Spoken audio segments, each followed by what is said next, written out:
Live from Wrestling 911 headquarters, I'm your host today, Snowman Mother Truckin' Jones. We got a big show ahead, lots of big things going on actually, but today we're continuing our list, oftentimes joined by the Gargoyle or other independent wrestlers, but today we're going to be going through giving report cards, giving ratings, giving grades for all your WWE superstars. We've already gone through R-Truth, so we're kicking it back off at Randy Orton and moving through alphabetically. Rey Mysterio, Ricardo Rodriguez, Elsa Mendez. We're knocking them out, kicking them out the doors, giving them their grades. If they don't like it, too bad. Again, I'm your host, Snowman Jones. Check out 911Wrestling.com to see more about the Snowman himself and all your indie wrestling needs and your wrestling news. That's one thing we did recently different about 911 Wrestling. Just added a forum that talks about the news, and the idea behind the forum, we post off news as it's happening, people can post new news, and then if people want to jump in the conversation, they can. So it's a new forum, just kicking off. We think it's going to be popular given time. Always new news articles. Check it out, 911wrestling.com, and check out the news forum. So, first off is Randy Orton. I just read something on 911wrestling.com that said Randy Orton had a guaranteed downside to his contract of over $1 million a year, which is quite phenomenal, and no wonder that this guy is taking so much time off for injuries. He's had injuries longer than his dad had a cast on his arm, if you know anything about Bob Orton, the cowboy. Now, I know everyone loves Randy Orton. He just doesn't do it for me. I don't find him that interesting. His stalking, evil attitude, frankly, bores me a little bit. And probably wouldn't say it to his face, but not my favorite wrestler. And frankly, if you put Randy Orton in the pay-per-view main event, I'm probably not buying the pay-per-view. And that's what it's all about in wrestling today. How many people can you get to watch Raw so WWE can sell commercials, so USA Network can sell commercials, and how many people will buy the pay-per-view so they can increase their revenue stream? And frankly, I'm giving Randy Orton, for my personal, I give him a C+. I'm not too interested in the guy. But I understand he's got talent. I understand that he's a good wrestler. So overall, giving him a B+ because I know that he has the talent. I know that he has the draw. I know that he has the charisma. Just doesn't appeal to me. After that is Rey Mysterio Jr. Gargoyle and I talked about Rey Mysterio Jr. on an episode that unfortunately was taken down from YouTube. Not sure why. But Rey Mysterio Jr., and by the way, if we are able to repost that episode, we'll give it our best shot. It had Snowman Jones and the Gargoyle giving ratings and reviews, and we talked about Rey Mysterio Jr. But Rey, he was better when he was 138 pounds, 5'3", and doing things in the ring that you've never seen before. Now that he's 200 pounds, he's a little bit juiced up, he's okay, he's not as great. I'm glad they have him because he's different than everyone else. I like Cara and Rey Mysterio Jr. as a tag team. I don't know why they don't call him Rey Mysterio Jr. anymore. I liked that gimmick part of his name because he had an uncle who was Rey Mysterio. He went by Rey Mysterio Jr. I was fine with it, but the WWE dropped it because nobody knew who Rey Mysterio Sr. was. But anyway, overall, over his career, I give Rey a A-, B+ overall rating on his report card. He's a great superstar. He's had to be grounded a little bit because of all of his knee injuries. And I've heard that because, they want to keep him on the roster, they want to keep him healthy because he sells to a lot of Latinos, that he has been instructed not to do as much high-flying stuff because they can't afford him to get injured. So I get that. And then we have Ricardo Rodriguez. All the R's, apparently. All the Hispanics are in the R's. I don't know why, because we got Elsa Mendez coming up next. But Ricardo Rodriguez, I saw him training at NXT, what was formerly Florida Championship Wrestling headquarters. Ricardo's good on the stick. I don't know that he's got a long career ahead of him, but he's definitely somebody who can serve as a Spanish announcer when they go overseas. They want that Latin talent. They want to attract the Latin audience, which is a growing demographic in the U.S. There's a huge demand for wrestling in Central and Latin America. So I see why they have him on the roster. I don't think he's particularly that interesting of a superstar. He just doesn't have that special it factor. So I'm giving him a C+.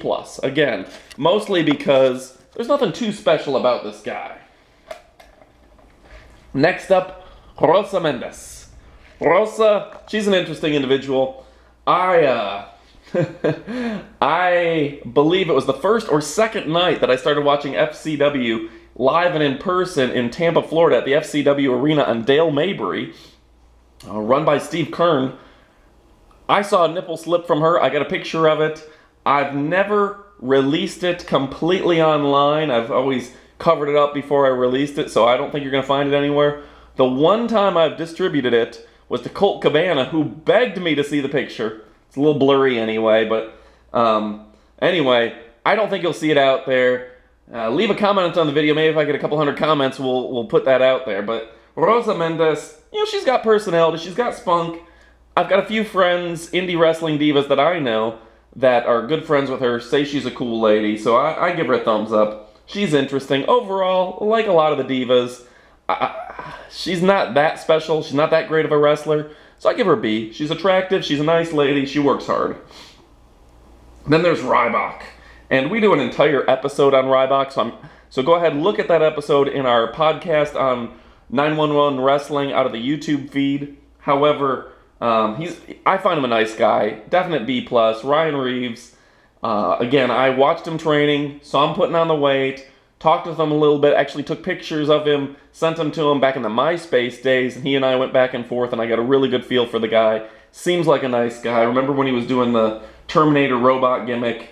Interesting individual. Used to have the Terminator eye was part of his gimmick. Fair enough. Next up, Santino Marella, the Milan Miracle. And for folks who've been watching for a few years, remember when he scored the upset victory, become, I believe it was either the U.S. champion or the Intercontinental champion back in the day. Santino, he's over with the kids. He sells a lot of gear. People like the whole Cobra gimmick. I give him a B. He's not in that great of shape. He's kind of funny. He's kind of interesting. He makes for okay TV. He can fill 15 minutes if he needs to. He can fill 5 minutes at any given time on a wrestling broadcast. I give him a solid B. Next up is your World Heavyweight Champion, Sheamus. Sheamus O'Shaughnessy, as he was formerly known. Again, he was another guy that I got to watch grow up in Tampa, doing his training with the WWE. Talked with him a couple times in parking lots and things. What was interesting about Sheamus is when they used to do a show in a FCW, Florida Championship Wrestling, used to do a show that was in a parking lot at an auto dealership. And they quit doing that when Vince McMahon gave Steve Kern a little bit of heat, or someone, John Laurinaitis, I think, was actually who gave the heat, that it looked kind of backyardish and unprofessional because it was a developmental league for the WWE.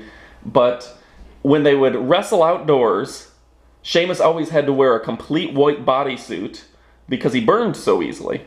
So he'd wear Under Armour, and he'd wear like gloves, he'd wear the pants, he'd wear the whole bodysuit to avoid getting sunburn when he'd wrestle outdoors, because part of his gimmick and part of his just natural complexion is to be really, really white. So the Great White Sheamus was an interesting individual. I give him an A-. He's big, strong, athletic. He's got the gimmick. He appeals to a large mass of people. Definitely appeals to the European audience. And frankly, if you notice, WWE has a trend where they try to get a little bit of every different demographic, so that way they can sell merchandise and they can sell overseas and internationally, and he's doing a great job of that. Sin Cara, I like the guy. Everyone makes fun of how much he botches stuff, but oh well. When you're doing things that no one else is doing, when you're taking risks that no one else is doing, and when you're athletic to a degree that no one else is, you're going to botch some things. And half the time it's not your fault. It's because the WWE doesn't have people who know how to interact with Sin Cara. I've seen it before in the indies when you put Nui Lee, who's a tremendous cruiserweight, against guys who aren't as talented as him, and he'll do some move and the guys don't know how to react to it. So again, not Sin Cara's fault, but I give him maybe a B+.